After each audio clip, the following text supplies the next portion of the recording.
Hi, my name is Anna. I'm currently working in the physics department at the University of Oxford on my PhD. So that means I do research so that the university eventually can give me the fancy title of Dr. Anna. I work on solar cells, so that's a technology that can be used to generate energy without having to burn coal or oil and gas and so on. So it could make our future a lot more sustainable and help us prevent climate change. And in my spare time, I mostly hang out with friends, read books, go to the gym, go traveling, and yeah. Okay. What advice would you now give your 12-year-old self? I think that's a really good question.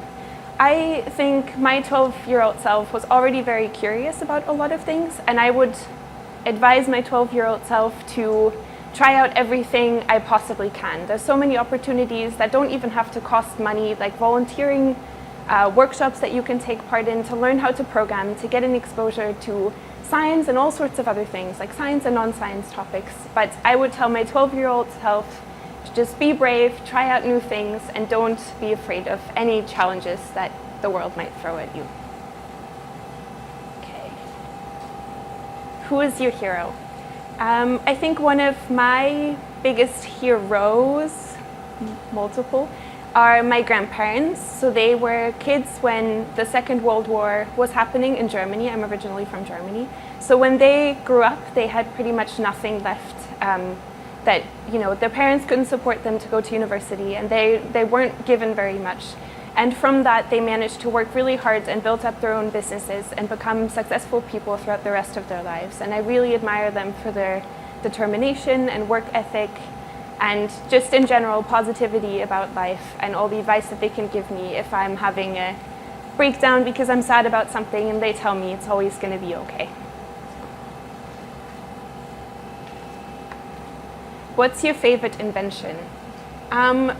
Probably for my personal life, I like contact lenses, and I find it fascinating that, you know, I can just put things into my eyes and see without glasses. But I also am biased, and I think solar cells are amazing because you can just put them on a roof and they can use, you know, the sunlight to generate electricity. And just how people came up with the concept of how they work and just combining the right kinds of materials to generate power from that is very, very fascinating.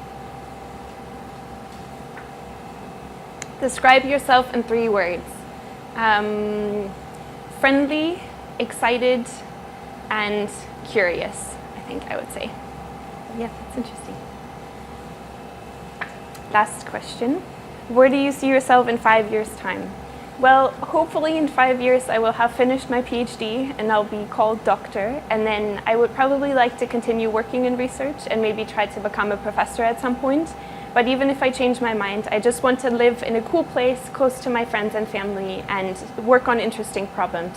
So yeah, it's a bit of a daunting question when you don't really know what's coming at you. But that's one of the things that I enjoy about science, because you have such a flexibility in terms of where you want to work, who you want to work with, what kind of job you want to do. You don't necessarily have to stay in science after you study it. You can do all sorts of jobs. And the skill set that you're going to acquire studying science is so incredibly unique. So I love doing science, and I think more girls should do it. So yeah, why not?